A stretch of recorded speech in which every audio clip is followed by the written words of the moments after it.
In lesson 4, you learned about these items. So keep in mind when you purchase a laptop computer today, they will most likely come with a wireless card to connect to an 802.11 network.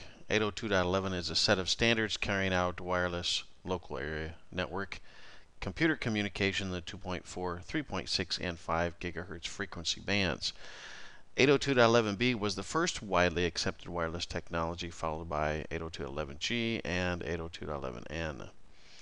It should be noted that 802.11a is not compatible with 802.11b because each use different frequencies and modulation techniques, although some network adapters may support both 802.11a and b. Wireless adapters can run in one of two operating modes: Independent Basic Service Set (IBSS) and Extended Service Set (ESS). The Independent Basic Service Set, also known as ad hoc, has hosts connect directly to each other computers via the wireless adapter. ESS, also known as infrastructure, has a host connect to a wireless access point using a wireless adapter. Since wireless technology sends radio waves out into the open, wireless network signals can be captured by anyone within the range of the antennas. Therefore, you will need to implement encryption and other security measures to prevent the reading of data sent over the wireless technology. The first widely encryption algorithm used was the Wired Equivalent Privacy (WEP), which was intended to provide confidentiality comparable to that of a traditional wired network. Unfortunately, WEP was easily cracked with readily available software within minutes. Therefore, it is recommended to use WPA or WPA2. The IEEE created the WPA as an interim standard prior to the ratification of 802.11i, which provides strong data encryption via temporal key integrity protocol known as TKIP. WPA2 provides enhanced data encryption via AES, Advanced Encryption Standard, which meets the Federal Information Standard 140-2 requirement of some government agencies.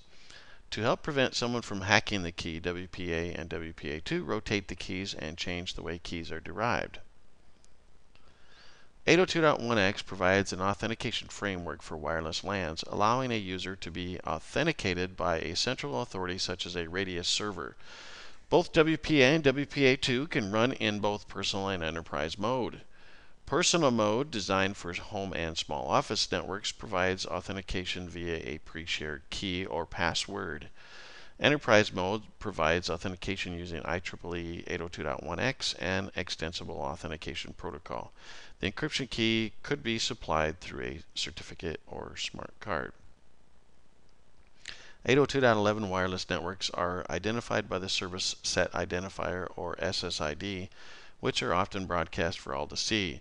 For better security, it's recommended that you do not broadcast the SSID.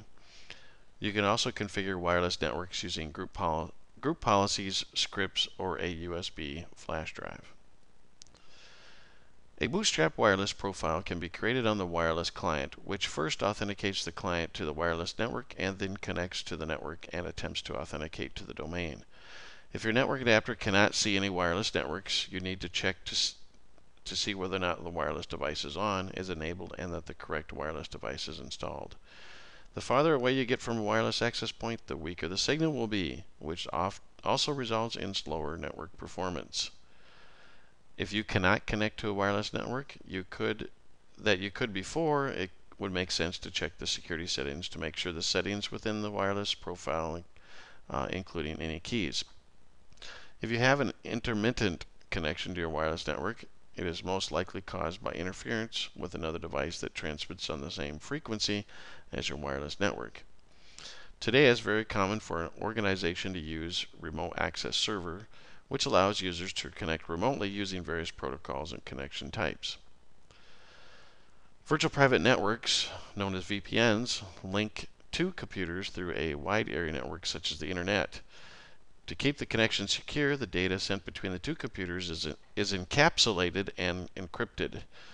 The four types of tunneling protocols used with a VPN server running on Windows Server 2008 and Windows 7 include point-to-point tunneling protocol, the Layer 2 tunneling protocol, Internet Key Exchange version 2, and the tunneling protocol, SSTP.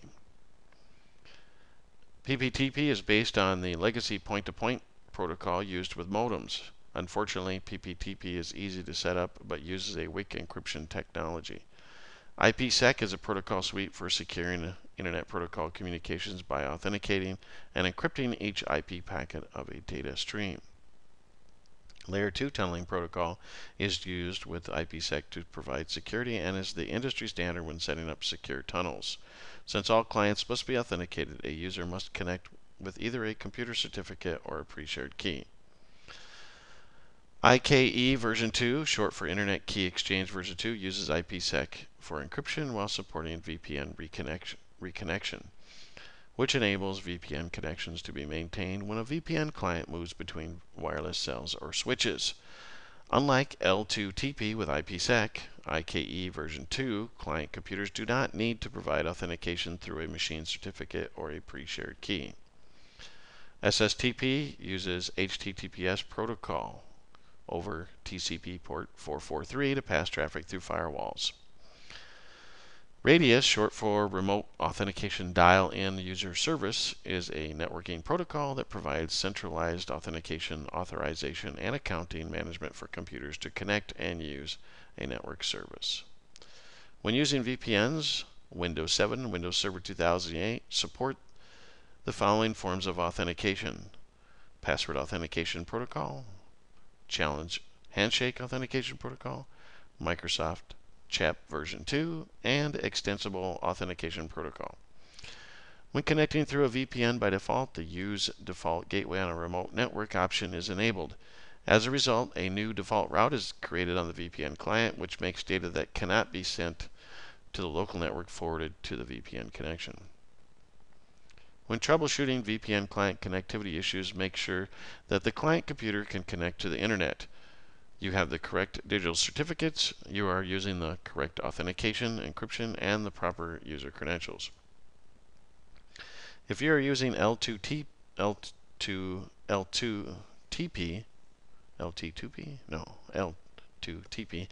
IPsec going through a NAT device, you need to make sure that you have the proper registry settings. DirectAccess is a new feature introduced with Windows 7 and Server 2008 R2 that provides seamless intranet connectivity to DirectAccess client computers when they are connected to the Internet. DirectAccess overcomes the limitations of VPNs by automatically establishing a bi-directional connection from client computers to the corporate network using IPsec and Internet Protocol version 6. If a native IP version 6 network is not available, the client uses 6to4 or Teredo to send IP version 4 encapsulated IP version 6 traffic. The DirectAccess client must have a global IP version 6 address, which should begin with a 2 or 3.